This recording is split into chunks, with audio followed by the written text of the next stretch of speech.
LeBron James didn't ask to be the face of the NBA. Now he's calling for change. LeBron James is over the negativity. In light of Anthony Edwards saying during All-Star Weekend that he doesn't want to be the next face of the league, this reporter asked James on Thursday if that role was something James even wanted, or whether it was just bestowed upon him.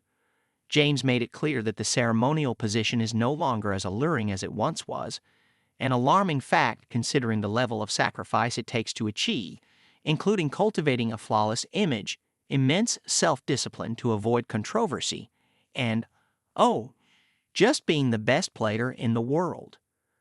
Channing Frye said it. Why do you want to be the face of a league when all the people that cover our game talk about our game on a day-to-day basis? Telling everybody. James said, when you have that responsibility, that's just weird. James is used to being scrutinized.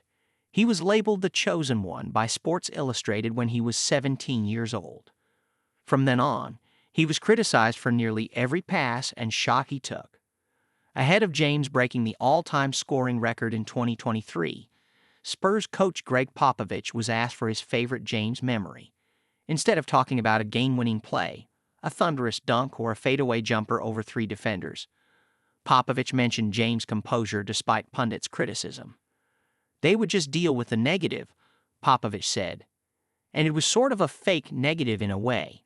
The guy was doing everything great. Well, in James' eyes, things have worsened over the years, now reaching a breaking point. Many NBA players, including James and Kevin Durant, believe that the discourse around the game has plummeted. Instead of the incredible talent of Steph Curry being celebrated, or the fact that James at age 40 is playing as though he were 2 decades younger being praised, or Durant's skills being heralded, people just want to focus on the negative. There are too many threes. The game is boring. Current players have ruined the sport. Versions of these statements are regularly said on national broadcasts. Some NBA players found it particularly egregious when former NHL defenseman P.K. Subban recently went on ESPN's First Take and ripped the NBA, including taking a shot at James for missing his first All-Star game 2 weeks ago, breaking a streak of 20 straight appearances because of foot and ankle soreness. Subban said, "You don't get my respect if you don't play banged up." To put things in perspective, James isn't one to take games off. He has played in 301 of 335 possible back-to-backs over his career, including all 7 this season, according to ESPN. Regardless of whether his points were fair, it's weird that a former hockey player was given airtime to criticize one of the greatest basketball players of all time. Sure, the NHL is coming off of a successful 4-nations face-off tournament, while the NBA has struggled to make their signature weekend engaging. But would James ever go on ESPN to rip the NHL? No chance. Somehow, ripping the NBA has become a sport that's seemingly more celebrated than the game within the 4 lines. Criticism is fair. Players know that. But there's a strong belief within NBA circles that the dip in NBA TV viewership has nothing to do with a decline in talent, but, rather, it stems from the self-sabotaging dialogue around the sport. Sure, drama gets views. However, there's a thin line between manufacturing intrigue and telling fans that the product they're watching isn't worth their time. ESPN personality Stephen A. Smith felt as though James' comments were directed towards him, and he defended himself Friday. Smith believes that NBA players can't handle any criticism. He went on to point out what he perceived as James' missteps throughout the years, including calling James announcing his decision to take his talents to Miami in an over-the-top TV special self-aggrandizement at its height. Smith also blamed James for fueling Cleveland Cavaliers owner Dan Gilbert to rally NBA owners to get former NBA Commissioner David Stern to nix a trade that would have sent Chris Paul to the Los Angeles Lakers in 2011. Smith said Gilbert was salty about how LeBron James handled it and how stars were getting out of control. But let's be real. If James' biggest hiccup over the last 2 decades was a flashy TV special, he's doing pretty dang well considering the intense microscope he has been under. So, why is his name still dragged through the mud every day on TV? James isn't the only recipient of criticism that players deem unfair. Smith and Charles Barkley have both laid into Durant for his leadership skills. But those who know him best believe that's bogus. When asked about that narrative, Anthony Edwards told FOX Sports, "I think it's bulls." Clippers coach Tyronn Lue agreed, telling FOX Sports, "How can you question his leadership? He plays every night. He wants to play 42, 43 minutes a night. And he's a winner. You can't question that." Meanwhile, Durant told FOX Sports in April 2023 that he believes he's constantly disparaged because he doesn't give pundits any real fodder. "You can't clearly see the flaws in my game," Durant said. "Or in my personality, off-the-court stuff. I don't have any major blemishes. So, you've got to find something." As for James, he's sick of it all. In fact, he took to X on Friday to say he's happy that this conversation is in the news. "It ain't about face of the game, it ain't about one person or one show. It's about the culture of basketball, the most beautiful game in the world," James wrote. "Our game has never been better.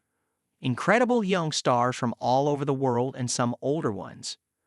Steph Curry should be all we are talking about today.